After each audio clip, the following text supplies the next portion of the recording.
കൺമുമ്പിൽ വീണ്ടും എത്തും സഹകരിക്കുന്നു. നമസ്കാരം. ഇത് തെരഞ്ഞെടുപ്പ് കാലമാണ്. ഓരോ കക്ഷിയും മതം പറഞ്ഞും ജാതി പറഞ്ഞും വോട്ട് പിടിക്കുന്ന ഒരു ഘട്ടത്തിൽ മതേതരമായിട്ടുള്ള ഒരു ഉത്സവം നടക്കുന്ന ഒരു സ്ഥലത്താണ് ഇപ്പോൾ നമ്മൾ നിൽക്കുന്നത്. ഇവിടെ ഹിന്ദു എന്നോ മുസ്ലിം എന്നോ വ്യത്യാസമില്ല. മുസ്ലിങ്ങളൊക്കെ തന്നെ അതിരാവിലെ ഇവിടെ വന്ന് ഈ അമ്പലത്തിന്റെ തൊട്ട് മുമ്പിൽ വെച്ച് മീൻ കച്ചവടം നടത്തുന്നുണ്ട്. ഹിന്ദുക്കളൊക്കെ തന്നെ ആവശ്യമുള്ള മീനെല്ലാം വാങ്ങിച്ച് വീട്ടിൽ കൊണ്ടുപോയി മീൻ കൊണ്ടാക്കാൻ വേണ്ടിയിട്ട് വാങ്ങിക്കുന്നുണ്ട്. എന്ന് പറഞ്ഞാൽ അത്രമാത്രം സൗഹാർദ്ദമാണ്. ഗുരുവായൂരപ്പ് വരെ ഇവിടെ ഹിന്ദു വേണം അല്ലെങ്കിൽ ഇസ്ലാം വേണ്ട അങ്ങനെ ചിന്തയൊന്നും ഇവിടെ ആർക്കുമില്ല. ഇവിടെ നല്ലൊരു മാതൃകയായിട്ടുള്ള സ്ഥലമാണ്. ഇത്രയും ഐക്യമുള്ള ജനങ്ങൾ തമ്മിൽ മതാതീതമായ ജാതിക്ക് അതീതമായ ഒരു ഐക്യമുള്ള ഒരു ഉത്സവമാണ് വെളുന്നല്ലൂർ രോഹിണിയോടനുബന്ധിച്ച് നടക്കുന്ന ഈ ഉത്സവം. ഇത് കാണാൻ കഴിഞ്ഞതിൽ, ഇതിന് സാക്ഷിയാകാൻ കഴിഞ്ഞതിൽ എനിക്കുള്ള സന്തോഷം ഞാൻ രേഖപ്പെടുത്തുന്നു.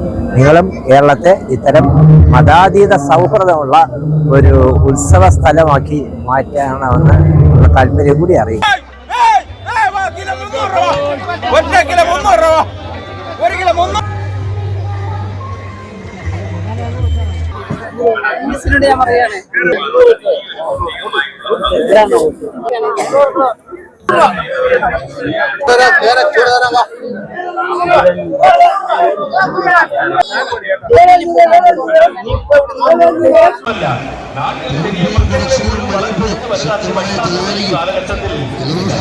പ്രിയപ്പെട്ടവരെ, കൊല്ലത്തെ പ്രസിദ്ധമായ ശ്രീരാമ സ്വാമി ക്ഷേത്രത്തിലെ 8 ദിവസം നീണ്ടു നിൽക്കുന്ന വയൽ വാണിഭം ഉൾപ്പെടെയുള്ള ഒരു വലിയ ഉത്സവത്തിന് തുടക്കം കുറിച്ചിരിക്കുകയാണ്.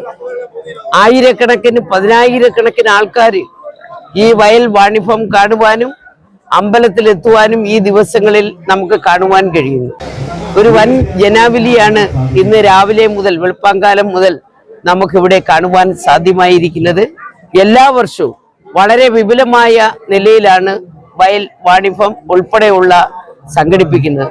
നമുക്കറിയാം, ശ്രീരാമൻ ഇതിന്റെ ഈ ഭാഗത്തൂടെ പോയതിന്റെ ഒട്ടേറെ അടയാളങ്ങൾ ഉൾപ്പെടെ ഈ ശ്രീരാമ ക്ഷേത്രത്തിലും അതോടൊപ്പം തന്നെ നമ്മുടെ ജടായു പാറയിലും ഒക്കെ നമുക്ക് കാണുവാൻ കഴിയുന്നതാണ്.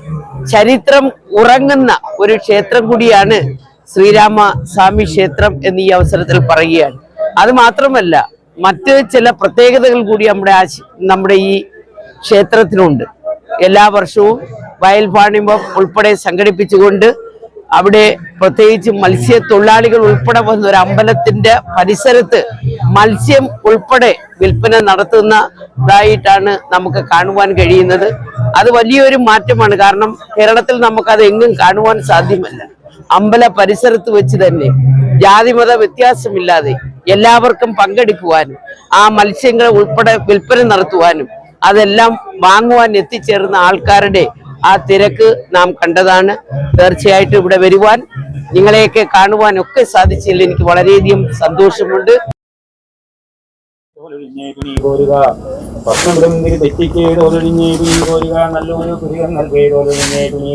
നല്ല കാഴ്ചകൾ കാണുന്നതിന് ആഗ്നേ തോലുണിഞ്ഞേ വിനി പോരുക, മുല്ലപ്പൂം പല്ലുകൾ തോലുണിഞ്ഞേ വിനി പോരുക, ചന്ദ്രകലാധര മുഖത്തിനെ തോലുണിഞ്ഞേ വിനി പോരുക, ആടയാഭരണം ചാത്തും തിരുവന്തത്തിനെ തോലുണിഞ്ഞേ വിനി പോരുക, ഇടന്തോൽ വലന്തോലിനെ തോലുണിഞ്ഞേ വിനി പോരുക, കൈകൾ തൻ വിരലുകൾക്ക് തോലുണിഞ്ഞേ വിനി പോരുക, പിച്ചിപ്പൂ നഖങ്ങൾക്ക് തോലുണിഞ്ഞേ വിനി പോരുക, ആടയാഭരണം ചാത്തും തിരുവന്തത്തിനെ തോലുണിഞ്ഞേ വിനി പോരുക, നല്ലൊരു മുദ്രാവയവങ്ങൾക്ക് തോലുണിഞ്ഞേ വിനി പോരുക, ഇടങ്കൈ വലങ്കൈക്ക് തോലുണിഞ്ഞേ വിനി പോരുക, ഇടങ്കാൽ വലങ്കാലിനെ തോലുണിഞ്ഞേ വിനി പോരുക, പാദങ്ങളുടെ വിരലുകൾക്ക് തോലുണിഞ്ഞേ വിനി പോരുക, പിച്ചിപ്പൂ നഖങ്ങൾക്ക് തോലുണിഞ്ഞേ വിനി പോരുക, ആകുന്നവശാലും ഗ്രഹവശാലും കാവൽ വെച്ചോളും.